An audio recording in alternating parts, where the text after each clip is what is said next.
კეთილი. მამუკა შენ დამიდასტური ხომ ეკრანზე მე მგონი მიჩანს ახლა თქვენ ხედავთ იმას რაც უნდა არა ჯერ თქვენ ჩახარ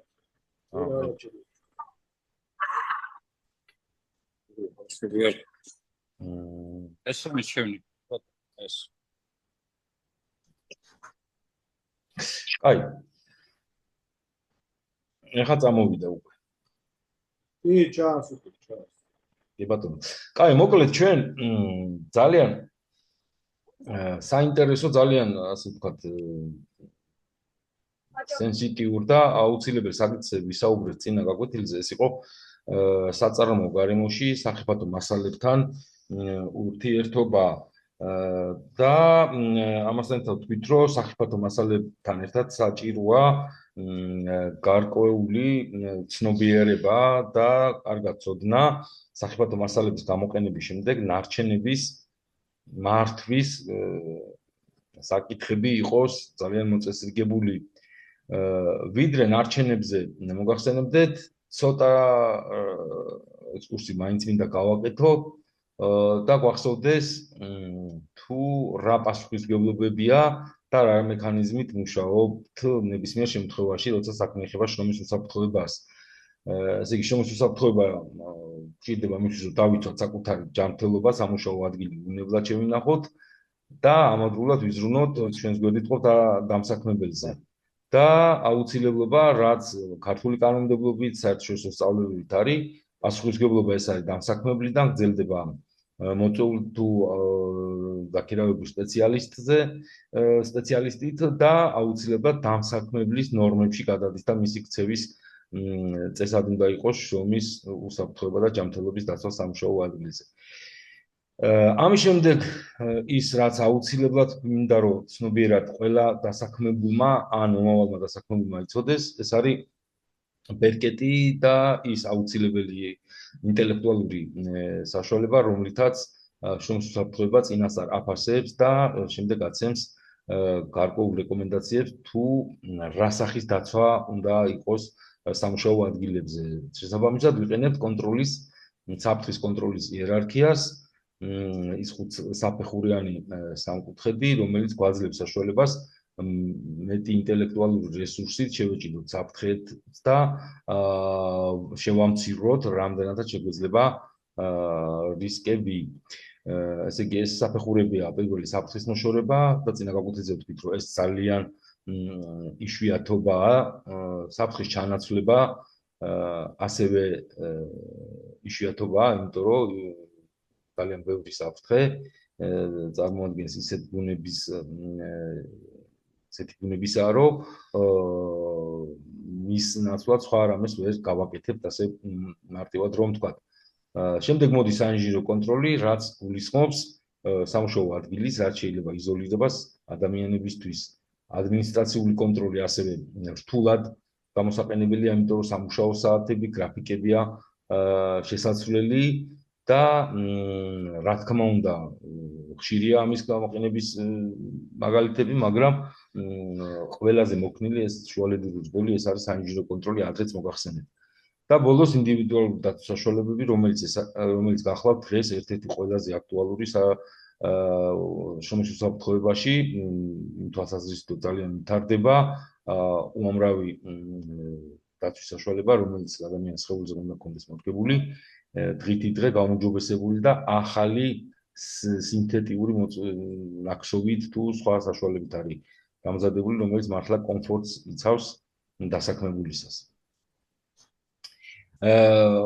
გადავიდეთ პირდაპირ შეიძლება თქვას მასე გახსოვთ წინა გაკვეთილის თემა ეს იყო სახიფათო ნივთიერებების გამოყენება და ერთ-ერთი საერთაშორისო სწავლების ერთ-ერთი ნიმუშის მიხედვით რაც გავიარეთ ჩვენი სასაუბრო ეს თემა თქვით რომ ფაქტიურად სახიფათო ნივთიერებებთან დამოკიდებულება ეს არის ქიმიური საფრთხის კონტროლი მე წინა გაკვეთილს რა თქმა უნდა არ დაუბრუნდები გავაგრძელებ იმ მომენტიდან თუ რას წარმოადგენს ქიმიური საფრთხის ბუნებრიობა სამუშაო ადგილებზე ჩვენ თქვით რომ ნებისმიერი მასალა და ნივთიერება შეიძლება იყოს სხვადასხვა ფიზიკური ფორმის და სხვადასხვა ფიზიკური ფორმიდან გამომდინარე ტესტშიდაც გადმოგიგზავნეთ ერთ-ერთი კითხვარი, მე-10 კითხვა, ფიზიკური მდგომარეობიდან გამომდინარე და თავისი ხასიათიდან გამომდინარე, ქიმიური შემადგენლობიდან გამომდინარე, ნებისმიერი ნივთიერება სხვადასხვა სახის ზემოქმედებას ახდენს ადამიანზე. მაგრამ არ გვისაუბრია ეს ზემოქმედება რა მეთოდებით და რა სახით შეიძლება მიიღოს ნებისმიერმა არათუ დასაქმებულმა ნებისმიერმა ადამიანმა. ეს არის მოკლედ, რომ ჩავიაროთ, ეს არის იგი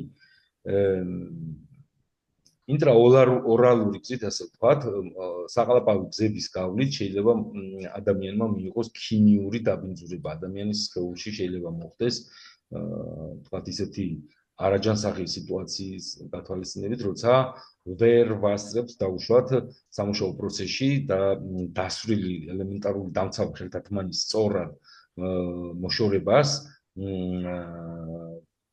და ან მოშორების შემდეგ ხელს ვერ ვასწრებთ ხელის წესრიგებას, ამავდროულად შესვენების საათი იწურება და მოხდეს ისე, რომ რაღაც გაუთვალისწინებლობით ადამიანმა მიიღოს ქიმიური დაბინძურება, თუნდაც შესვენების საათის დროს. მოკლედ საყლაპავი გზებით ერთ-ერთი სახეა ქიმიური დაბინძურებისა. შემდეგ ინჰალაცია. ჰაერში უამრავი, როცა მით უმეტეს ისეთ გარემოში, სადაც სამღებრო სამუშაოებია, რაღაც ქიმიურად გაწმენდის სამუშაოებია, თუნდაც საყოფაცხოვრებო პირობებში ძალიან ბუნებრივია, ხო? თუ შესაბამისი პირბადე არ გვაქვს, სასუნთქი გზებით ხდება ჩასუნთქვა და აქ უკვე ინდივიდიც არის დამოკიდებული, რამდენად ალერგიული სხეული აქვს, ან უბრალოდ იმუნიტეტში შეიძლება რამე ისეთი სისუსტე იყოს, რომელმაც სასუნთქების დაბინძურების შემდეგ გამოიწვიოს არათუ წამიერი ცუდი შემთხვევა, არამედ დროის განმგზობით მომენტში მიიღოს რაღაც პათოლოგიური დაზიანებაც კი. ამას გვეუბნება ქიმიური უსაფრთხოების სწავლება, რომ საყლაპავი გზების შემდეგ აუცილებელია სასუნთქი გზების დაცვა. თანთქმა აბსორბაცია. ჩვენ შემდეგ აკვეთილებზე როცა ვნახავთ ერთ-ერთი ნიუანსს სამუშაო გარემოსას, ეხლა და კონკრეტად დავწმუნდებით, რომ ძალიან ბევრ სამუშაო სახეობის დროს, შესასრულებელი სამუშაო პირობებში არათუ ხელის, არათუ საყლაპავი, არათუ სასუნთქი ორგანოების დაცვა, არამედ მთელი სხეულის შეფუთვაც საჭიროა, რომ არ მოხდეს გაფრქვეული დაუშვათ ჭავლით, გაფრქვეული მტვერით სხეულზე დატანა ამ ნივთიერებების და შემდეგ კანიდან მისი შეწოვა, რაც ძალიან სავალალო შედეგზე შეიძლება გავიდეს. და ბოლოს ერთ-ერთი ვერსია, ეს არის ინექციით, შეიძლება მოხდეს ასევე. მე ძალიან ბევრჯერ გამიგია და ძალიან ბევრი შემთხვევები იყო, ვიდრე მართლა გამკაცრდებოდა მოთხოვნები. როცა ჩვენ ქვეყანაში C ჰეპატიტის ძალიან მაღალი მაჩვენებელი იყო გავრცელების, ერთ-ერთი გადამტანი იყო სწორედ ეს მოწყობილობა, რაც შპრიცის სახით არის სამედიცინო დაწესებულებებში და დღეს მედიკოსებს, ექიმებს თხოვენ ძალიან მკაცრ კონტროლს, რომ საკუთარი თვითონ იყვნენ დაცულები და პერიოდულად ჩააბარონ ტესტები სხვადასხვა სახის დაავადებების პრევენციაზე. ქიმიური თერმული დამწვრობა, რაც შეიძლება ასევე საფრთხეების ზონების დაუცველობის შემთხვევაში შეიძლება მოხდეს, მაღალი წნევის ბევრი ჭურჭელი დაუდებრად გამოყენების დროს ექვემდებარება სწორედ ისეთ საფრთხეების ზომას, როცა მასთან არ უნდა იყოს დამოკიდებული არაკომპეტენტური პირი, მაღალი წნევის ჭურჭელში არის ისეთი ნივთიერება, რომლის გამოყენებაც იცის მხოლოდ მისთვის დანიშნულმა კომპეტენტურმა პირმა, ეს იქნება შემდუღებელი, ეს იქნება მღებავი თუ სხვა აუცილებელია ნიშანდებას მივაქციოთ ყურადღება და ძალიან ყურადღებით თუ ჩვენი იმ შემთხვევაში თუ ჩვენს კომპეტენციაში არ შედის არ შევეხოთ და ასე შემდეგ რამდენად გავხსენე კარგად ეს ყველაფერი არ ვიცი მოკლედ შემდეგი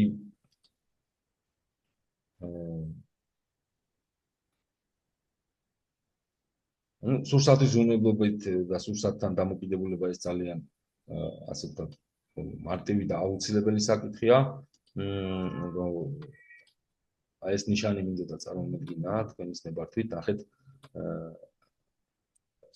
ჩვენ ადრე ვახსენეთ სამართლებელი და უსაფრთხოების სხვა ნიშნებზე იყო საუბარი ყველა დასაქმებულისთვის მისთვის მისაღებ გარკვეულ ენაზე უნდა ეწეროს ქიმიური უსაფრთხოების დაცვის თვალსაზრისით ამ შემთხვევაში თუ რასთან გვაქვს შეხება აი ეს ნიშანდების წითელ ჩარჩოში გამოხატული შავი ბალონის იმიტაცია წარმოადგენს სწორედ საფრთხის აღწერილობას რაზეც წეღან მქონდა საუბარი რომ არ მოხდეს ეს ერთი ნიმუში გითხარით პრაქტიკიდან მეტი არაფერი წესით და რიგით ყველა ჩვენ ვახსენეთ ნებართვით რომ ყველა ქიმიურ რეაქტივს და მის ჭურჭელს უფრო სწორად უნდა კონდეს ამოტვიფრული ან ზედდატანილი შესაბამისი პასუხისმგებელი პირის მიერ, მისი გამომცემლის მიერ, მისი ჩამჭირხნელის მიერ, შემავსებლის მიერ ის ნორმები, ის აუცილებელი გამაფრთხილებელი ტექსტი თუ რა პირობებში უნდა იქნას გამოყენებული ესა თუ ის ქიმიური ნივთიერების შემცველი ბალონი და ჭურჭელი ზოგადად. შემდეგ სახიფათო ნივთიერებების პიქტოგრამები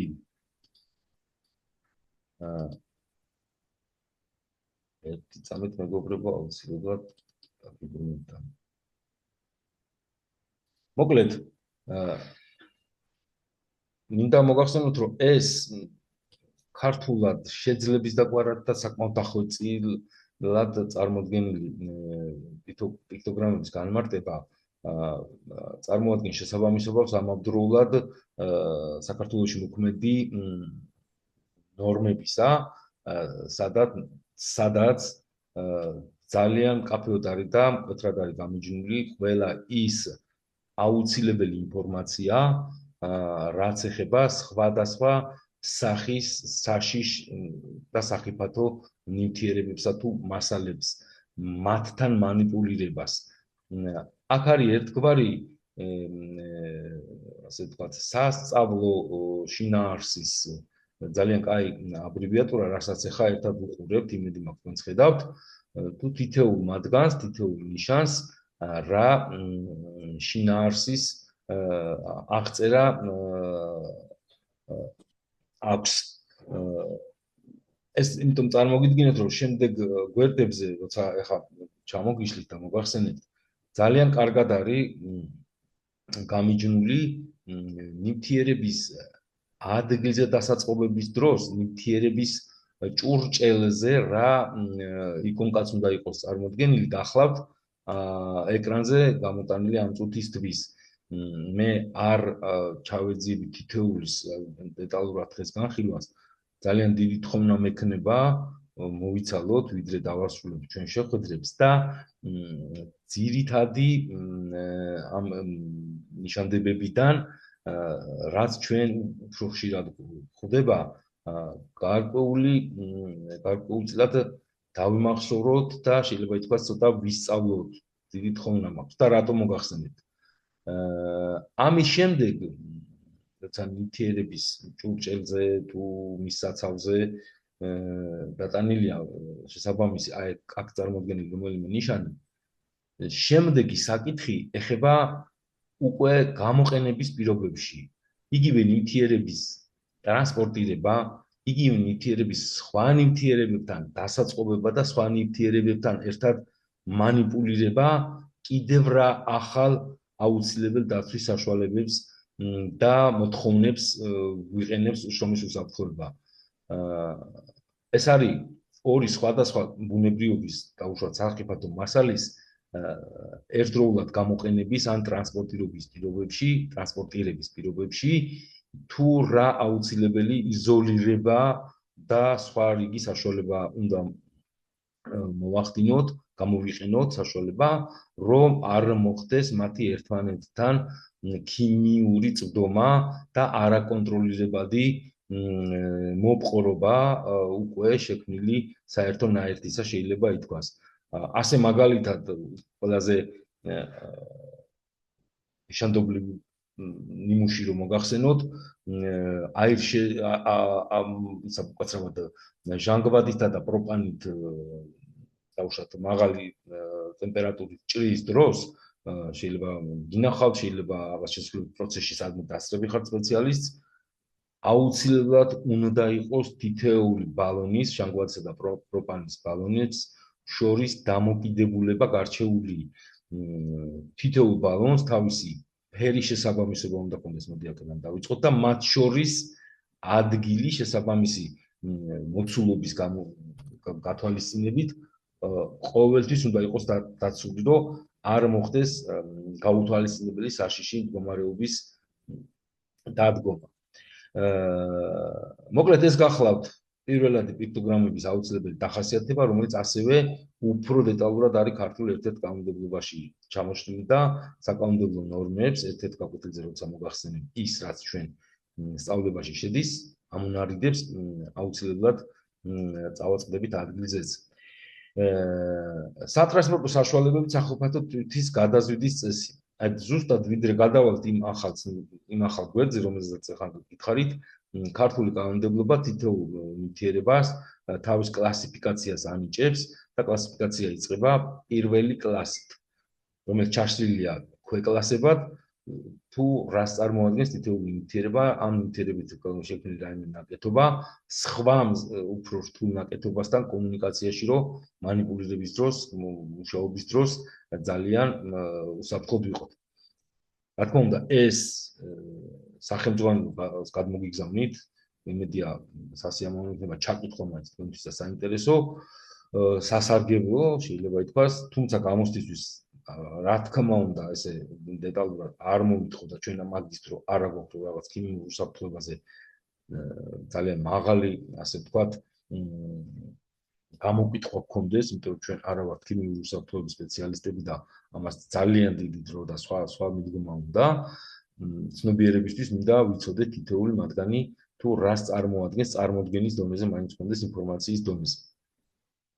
მოკლედ, მაინც ვიტყვი, პირველი კლასის შემდეგ მეორე კლასად ეს არის ქართული კანონმდებლობით ასევე აირები, სახიფათო აირები თვალისწინება რა თქმა უნდა. შემდეგ მესამე კლასი ადგილადაარებადი სითხეები, მეოთხე კლასი რომელიც ჩასლილია ასევე კლასებად. ეს არის ადგილადაარებადი მყარი ნივთიერებები და თვითრეაქტიული ნივთიერებები.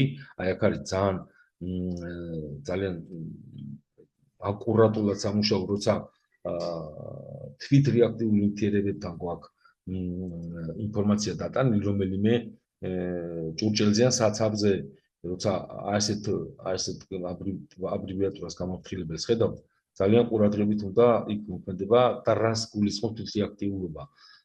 მსგავსი ნივთიერებები ატმოსფერულ გარემოში თავისი გარკვეული კონცენტრაციის პირობებში ახდენენ თვით აალებას, თვით აფეთქებას ან სხვა რიგ საშიშ გარემოს ქმნიან. არ ჭირდება მაპროვოცირებლად, იმის თქმა რომ არ ჭირდებათ მათ მაპროვოცირებლად სხვა ქიმიური ნივთიერების ან რაიმე ზემოქმედების გავლენა. თვითონ წარმოადგენენ თვითრეაქტიულ, თვითაალებად, თვითფეთქებად ნივთიერებებს გარკვეული კონცენტრაციის პირობებში. ეს იგულისხმება, რომ თუ რომელიმე დაუშვათ ნაწილობრივ ღია ჭურჭელში ჭურჭელის მოცულობა ან თუნდაც დახურული იყოს, არ ვიცი, ბუნებრიობა როგორია ამ ნივთიერების, სხვადასხვა სახის ნივთიერებებზე მოგზობადი საუბარი, თუ კონცენტრაცია დაუშვათ 75%-მდე, თუ ის შევსებულია, თუ ჭურჭელი შევსებულია ამ ნივთიერებით, შეიძლება საერთოდ არ კონდეს და ძალიან უსაფრთხო იყოს, მაგრამ 76-დან 100%-მდე შეიძლება იყოს უკვე ფეთქებადი. ამ პირიქით ამას უნდა ძალიან კარგი გაკვირვება დასაქმებულის მხრიდან, უბრალოდ პირველი რაც უნდა ვიცოდეთ, ვინც გვავალებს და ვინც პასუხისმგებელია ამ ნივთიერებებთან სამუშაოების შესრულების, ის უნდა იყოს ბოლომდე გაცნობიერებული თუ რასთან აქვს შეხება და არავითარ შემთხვევაში არ დაუშვას სხვა ადამიანი კონტროლოდ. შემდეგ კლასი 4 ნივთიერებები, რომელიც წყალთან შეხებისას გამოყოფენ ადვილად აირებს. ანუ აქ არის საუბარი სრულიად ყველა სახის სახიფათო ნივთიერება რა კლასით განიზომება და თითოეული კლასი რა საფრთხეებზე გვესაუბრება. შემდეგ მეოთხე კლასი მთავრდება ესე იგი ნივთიერებით, რომელიც წყალთან შეხებისას ადვილად აირებს წარმოქმნიან. შემდეგ არის ჟანგავი ნივთიერებები, ორგანული პეროქსიდები, ტოქსიკური ნივთიერებები, 6-1 კლასი, ინფექციური ნივთიერებები, რადიოაქტიური მასალები, მე-7 კლასი, კოროზიული ნივთიერებები და სხვა სახიფათო ნივთიერებებიდან აკეთებულები ეს მე-9 კლასია. ფაქტიურად მეგობრებო, ის აბრივიატურა რაც გაჩვენეთ, ეს პიქტოგრამების თემა არის სულ ყველა 9 კლასს რო განმარტავს. უბრალოდ წარმოგიდგინეთ ქართულ კანონმდებლობაში ნივთიერებების კლასიფიკაციის ნიმუში. იგივე ნორმატივში წარმოდგენილია სახიფათო ნივთიერებები გადაადგილების დროს თუ რა ნიშნებს უნდა მოიცავდეთ. ნახეთ პირველი კლასი ფეთქებადი ნივთიერებების დახასიათება შეიძლება იყოს სახიფათო თვისებები და დამატებითი მითითებები. ჩვენ ეს მომენტი წინა გაკვეთილზე ცოტაოდენ გავიარეთ და არც აქ მაქვს პრეტენზია, რომ ამ მოკლე შეხვედრების დროს ჩვენ დეტალურად ჩავშალოთ და ვიცოდეთ. თუმცა როცა კი გექნებათ, ჩემი თხოვნა იქნება კოლეგიალური, რომ როცა კი მსგავსი შეხება გექნებათ და მსგავს გარემოში იქნებით, იცოდეთ, რომ ვიღაც პასუხისმგებელი პირი აუცილებლად კონტროლის ქვეშ უნდა მოქმედებდეს და შესაბამისად ითხოვდეს, რომ ეს ყველა ნიშანდება შესაბამისი ფერით და გამოსახულებით დატანილი იყოს ტრანსპორტირების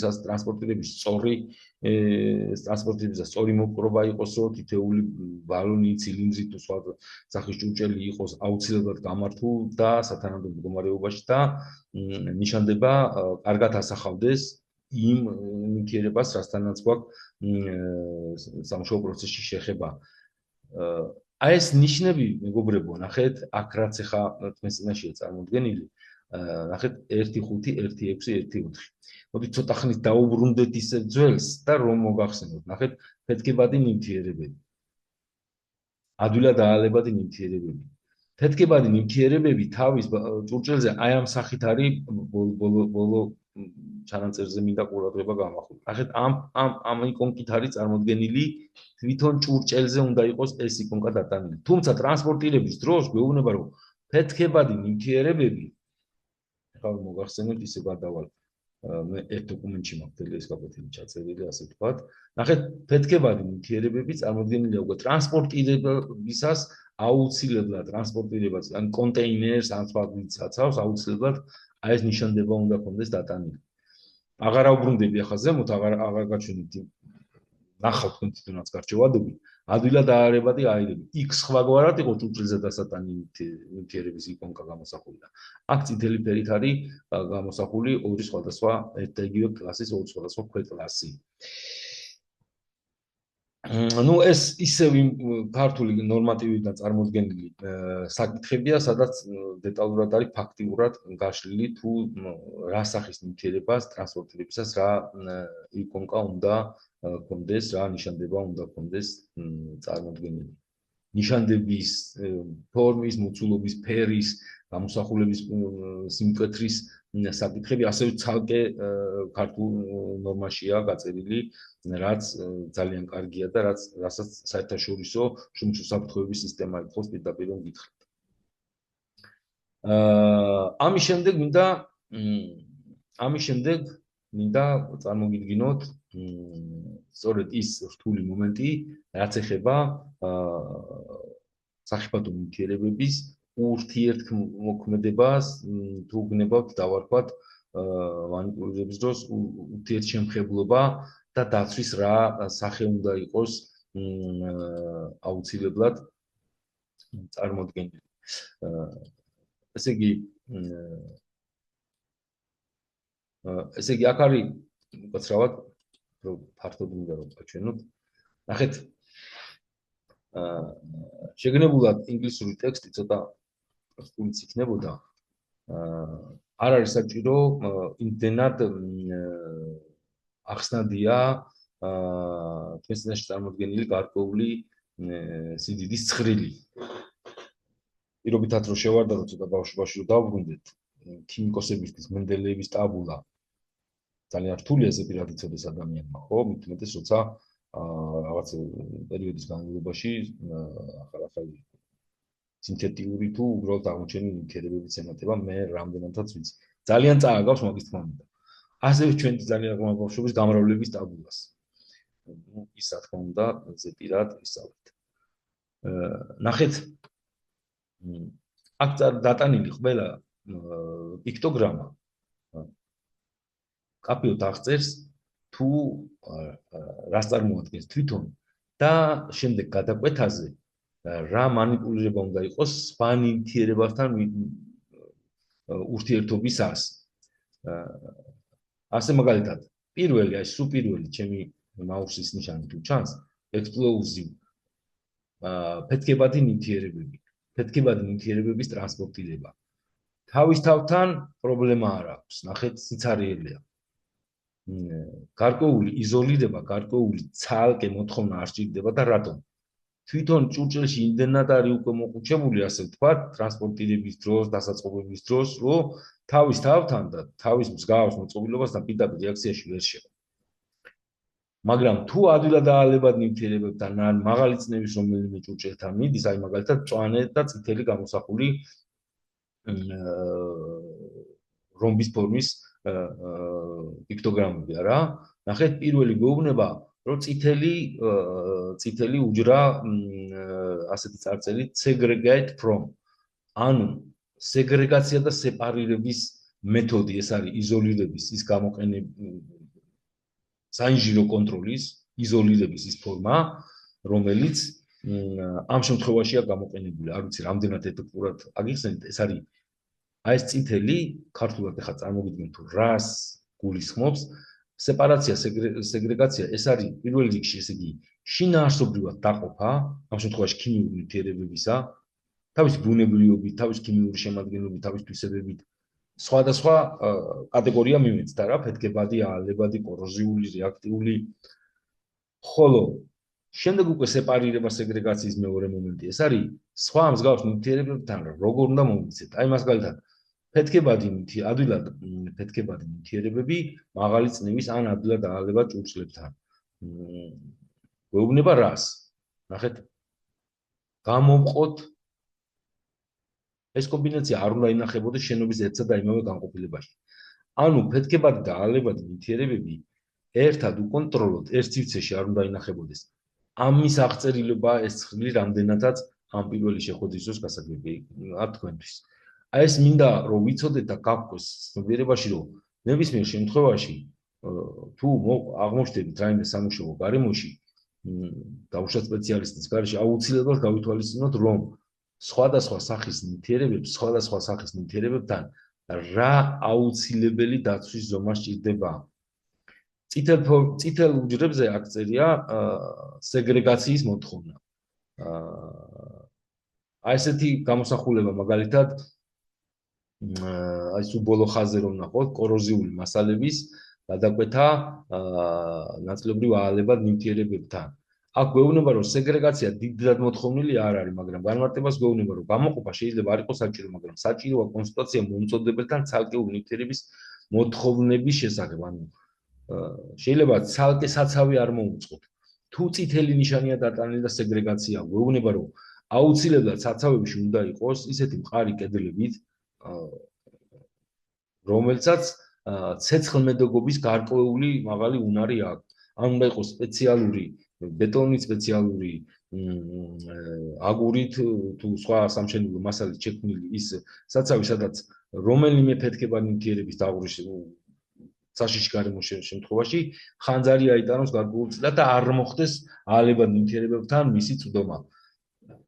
ეს არის ასე ვთქვათ, შეიძლება ითქვას ჩვენი სახიფათო ნივთიერებებთან საუბრის და გაკვეთილების ყველაზე კულმინაციური მომენტი, რაც ჩემი აზრით შრომის უსაფრთხოებას დაინტერესებული პირისთვის აუცილებლად საყურადღებო მომენტია. სეპარაცია, ანუ სადაც ნახავთ, რომ გამოყოფილია, რომ აუცილებელია სეპარაცია, გულისხმობს სწორედ ამ მომენტს, რომ შეიძლება სპეციალური ბარიერი და სპეციალური კედელი არ მოუწყო, თუმცა უნდა ვიცოდეთ, რომ ამის სეპარაცია გაკეთებული გვაქვს და ვიცით, რომ სხვადასხვა სახის ნივთიერებები რაღაც კონტეინერებში სხვადასხვა გარემოში გვაქვს. იზოლაცია, ეს ნიშნავდება გვეუბნება, რომ ნებისმიერ შემთხვევაში თუ ორი ასეთი ნივთიერება, მაგალითად isolate წერია ორი ნივთიერების, რომელიც ურთიერთ გადაკვეთის აი ამ ცხრილშია რა. უნდა ვიცოდეთ, რომ იზოლირებული უნდა იყოს თითოეული მათგანი სპეციალური მასალით შექმნილ კარადაში, იზოლირებულ საცავში, ბუტში თუ სხვა სახის მოწყობილობაში და აუცილებლად ისეთ ნივთიერებებთან არის საუბარი იზოლირების დროს, რომელსაც მაღალი ხანძარი წარმოქმნის უნარები გააჩნია, რა თქმა უნდა დეტალურად ეს მართლა ჩვენი განხილვის ვერ იქნება, იმიტომ რომ ძალიან ესეთი მასალატევადი საკითხია. შემდეგი განცალკევება ერთმანეთისგან რაც შეიძლება გარკვეული ზომიერებით დააშორეთ. რა იგულისხმება? ანუ ჩვენ როცა ორი ნივთიერებით რაღაც სამუშაოს ვასრულებთ, ნაერთით ვიღებთ დაუშვათ შედუღებას ან ჭრას, ვერ მოვახდენთ ისე რომ ეს ორი სხვადასხვა ნივთიერება იმდენად შორს იყოს რომ ნაერთი ვერ მივიღოთ არა, მაგრამ არის რაღაც ნორმა, რომელიც ამ შემთხვევაში 3 მეტრიან დისტანციას თხოვს როგორც მინიმუმ. ანუ ერთმანეთთან იყოს გარკვეულ სათავსოში ან გარეს სიტუაციაში ისე რომ ერთმანეთთან ახლოს წვდომა არ მოხდეს 3 მეტრზე მეტად. და ბოლოს ასეთი სახის გადაკვეთები, როცა მსგავს შავ-წითელ გამოსახულებას ნახავთო, შეიძლება 3 მეტრის ნაცვლად მათი გამოყენება და მათი განთავსება ერთმანეთის სიახლოვეს იყოს 1 მეტრამდეც. მოკლედ რაც ეს ორი შეხვედრა სახიფათო ნივთიერებებზე ვისაუბრეთ, დავწმუნდით ნაკლებად, რომ სხვადასხვა ფიზიკური ფორმის, მყარი, აირადი, დაუშვათ ოთლი, ჭავლი, ჩამონათვალი ჰქონდა შეკითხვებში გახსოვთ. ყველა ეს სახის სახიფათო მასალა წარმოადგენს ქიმიური უსაფრთხოების მოდულს და საკითხს შრომის უსაფრთხოებაში. ასევე ერთი ნაწილობრივ გადახვევაში დავარქმევ, პირდაპირ მნიშვნელობით შეიძლება ეს არ წარმოადგენს ქიმიურ საფრთხეს, მაგრამ წარმოადგენს გარკვეულწილად ბიოქიმიურ ელემენტს. ლეგიონელას ბაქტერია, ეს არის გარკვეული საუკუნეების წინ დამდგარ წყალში აღმოჩენილი დაავადება. დღეს ეს ვირუსი, ეს ბაქტერია ცნობილია ლეგიონელას სახით. ხა ცოტა გაგიკვირდებათ, ვისაც ცნობიერება არ აქვს, თქვენ შეიძლება კარგად აციცით რაზე მაქვს საუბარი. არ არის აუცილებელი დამდგარ გუბელასთან, ან დამდგარ წყალთან, ან რაღაც მსგავს სიტუაციასთან მხოლოდ მოხვედრა სამწუხაროდ ლეგიონელის გამავრცელებელი ყოფილა ასევე სხვადასხვა სახის ტექნიკური მოწყობილებები, სადაც ჩვენ შეხება გვაქვს, ეს არის ჭაპუზები, აუზები და ყველაზე სენსიტიური ალბათ კონდიციონერებიც კი, რომელიც გარკვეულ სისუფთავეს მოითხოვენ, რომ არ მოხდეს ამ ნივთიერების, ამ ბაქტერიის გავრცელება. მოკლედ, ამით ამოვწუროთ ამაზე საუბარი, რასაც ქვია სახიფათო ნივთიერებებთან საუბარი, სახიფათო ნივთიერებების და მისი ქიმიური უსაფრთხოების წესების შესახებ საუბარი და თანდათან, მაგრამ უფრო მოკლე ექსკურსი მინდა სახიფათო ნარჩენებზე ვთქვა, იმიტომ რომ მოკლე იმიტომ, რომ სახიფათო ნარჩენები ეს არის სუფთა ეკოლოგისტების საქმე, თუმცა ნებისმიერ დასაქმებულ გარემოში ნარჩენების შესახებ ვანდებულია შრომის უსაფრთხოების სპეციალისტი გარკვეული არც მწირი საკმარისი ინფორმაცია უნდა მისცეს ყველა დასაქმებულს თუ რას წარმოადგენს დღეს მით უმეტეს როცა მსოფლიოში ნარჩენებზე ძალიან ესეთი ყურადღება გამახვილებული ის გამო რომ სამყარო ლამის დაბინძურებულია დედამიწას გულისხმობ რა თქმა უნდა სწორედ იმის გამო უამრავ მართავს ვიკითხავთ ხოლმე ამის შესახებ ამ რამდენიმე ვიდის წინ ძალიან გამართული ქართული ტექსტი არც თუ არასერტიფიცირებული თუ როგორ ქვია მაგას არც თუ ყვითელი პრესის გვერდზე ამოვიკითხე რომ ერთ-ერთ ოკეანეში იპოვეს თუ არ ვცდები თევზი ან ზღვის რომელიღაც ცხოველი რომლის სისხლის უჯრედში აღმოჩნდა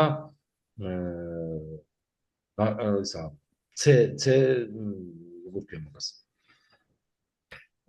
ნახშირბადის შემცველობა ანუ პლასტმასის მუტაცია იმდენად ბევრი პლასტმასირებული ძალიან არაქიმიურ ენაზე მოგახსენებთ ხა იმდენად დაბინძურებულ გარემოში ცხოვრობდა ეს წყლის ბინადარი რომ მის სისხლის უჯრედში აღმოჩნდა ეს ქიმიური ნივთიერება რომელიც აი რამდენად დადასტურებულია კარგად არ ვიცი მაგრამ ის რომ დღეს ბოლოს ნარჩენები მაინც ხდება ოკეანეში, ზღვებში და იწვევს გრუნტის წყლებში მოიხსენებათ ნიადაგიდან და ასე შემდეგ და იწვევს მთელ რიგ დეგრადაციებს რაც ძალიან არასასურველი მომენტია.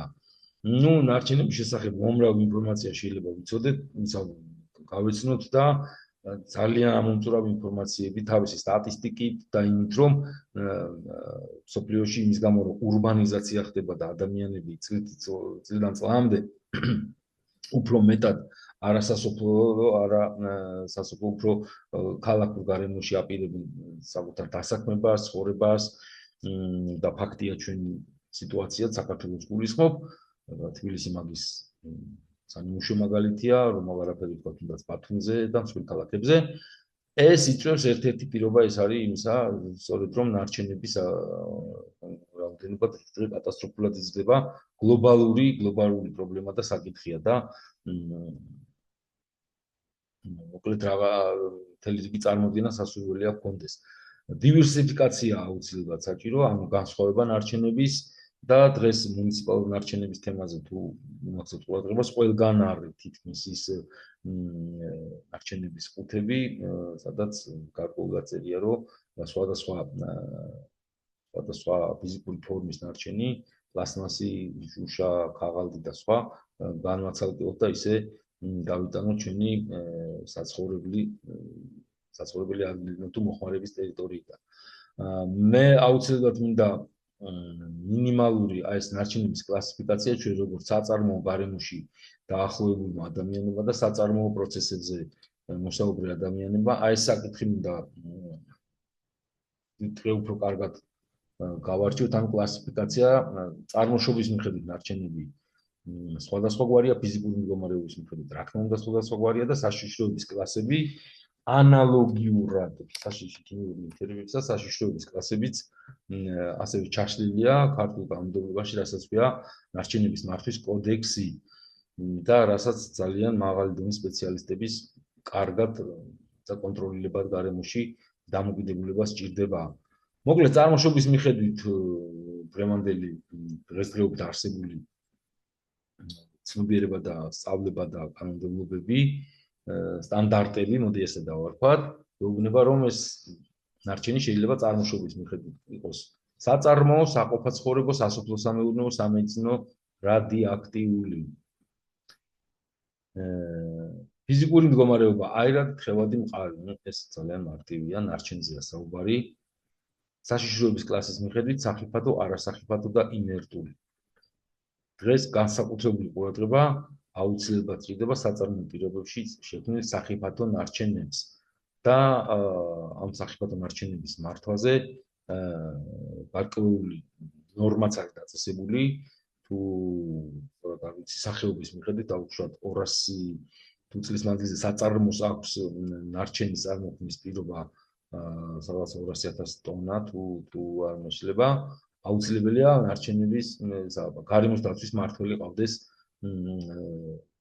დასაქმებული გარემოს დაცვა, ნარჩენების მართვა, გარემოს დაცვის თვალსაზრისით იყოს აბსოლუტურად მენეჯმენტით გაწერილი და ძალიან მკაცრად კონტროლირებადი.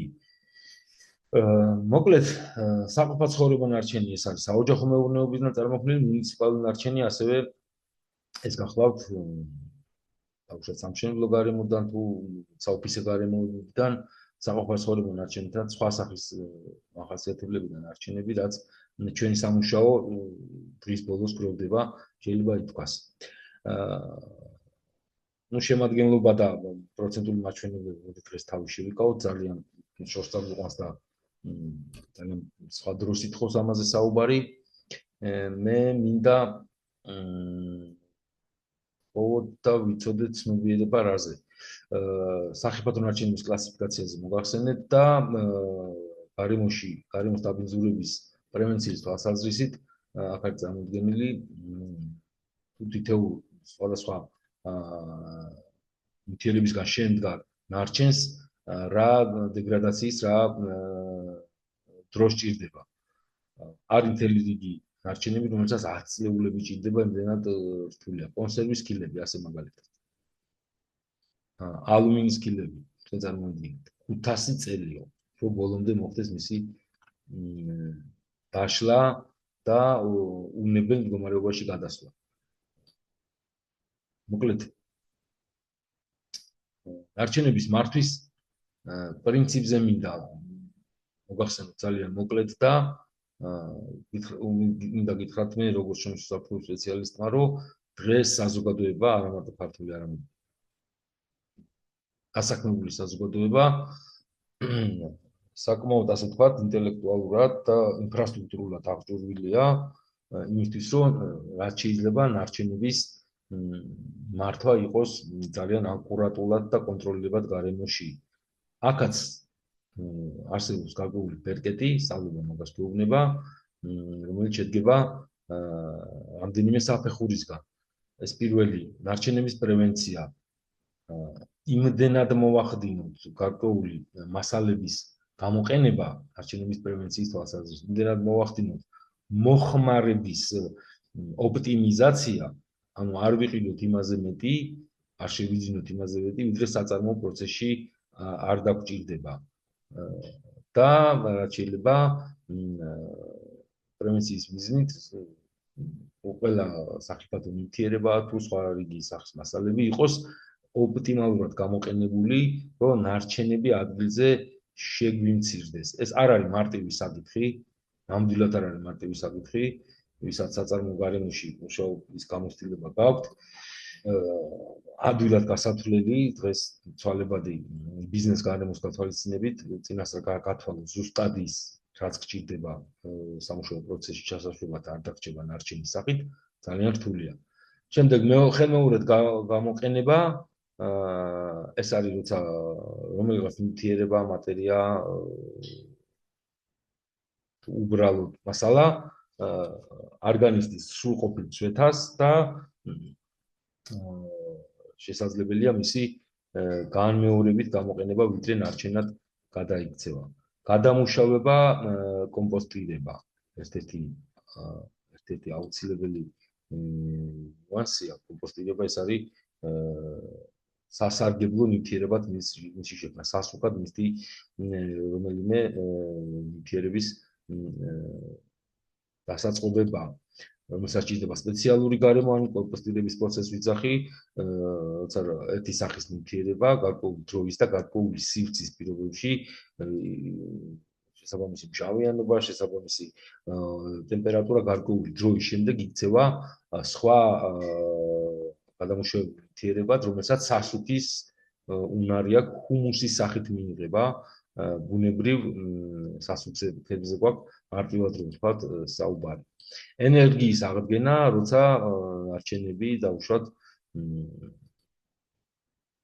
რომელიმე თხილის ნაწილში ჩვენთვის ნაცნობი გარემოა რა.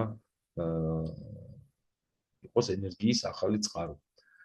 და ბოლოს ყველაზე აუცილებელი, ყველაზე შემატევადი ნაგავსაყრელზე და გადამუშავების იმ გარემოში განთავსება, რომელიც უტილიზაციას გულისხმობს შემდეგ სპეციალურ პირობებში დღევანდელი საერთაშორისო ნორმით, რაც არის აუცილებლად მოთხოვნილი და უამრავი ქვეყანაა თანაბრად ჩართული, მინდა გითხრათ, უამრავი ქვეყანაა ჩართული, ერთმანეთის გამოცდილებას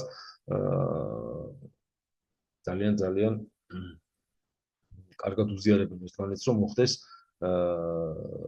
ჰარმონია და უბრალოდ ერთად მოუვაროთ ყველამ დედამიწას ამის განწყობაა ძალიან ზოგადი ფრაზით, რომ წავიდეთ დასასრულისკენ. ნაგავსაყრელზე განთავსება ეს არ არის მხოლოდ ასე ვთქვათ გატანის პროცესი, ეს არის სწორედ ის აუცილებელი სქემა მინდა ახლა წარმოგიდგინოთ. ნარჩენების დამახასიათებელი სადგურის სტრუქტურა. მე რამდენადაც ვიცი, ერთ-ერთი დიდი შეფასია საქართველოში, რომელიც კურირებს მუნიციპალიტეტებში მაქსიმალურად დახვეწას ისეთი საკითხისა, რასაც ქვია ნარჩენების გადამუშავება, დასაწყობება, ნაგავსაყრელზე გადატანა, უტილიზაცია და ასე შემდეგ. აი აქ არის მთელი კონვეიერის ურთულესი ხაზი, თავისი სხვადასხვა სახის ნარჩენებს სხვადასხვა ასე ვთქვათ, დეპარტამენტი კურირებს მაკულატურას, თავისი დამუშავება სჭირდება მოგეხსენებათ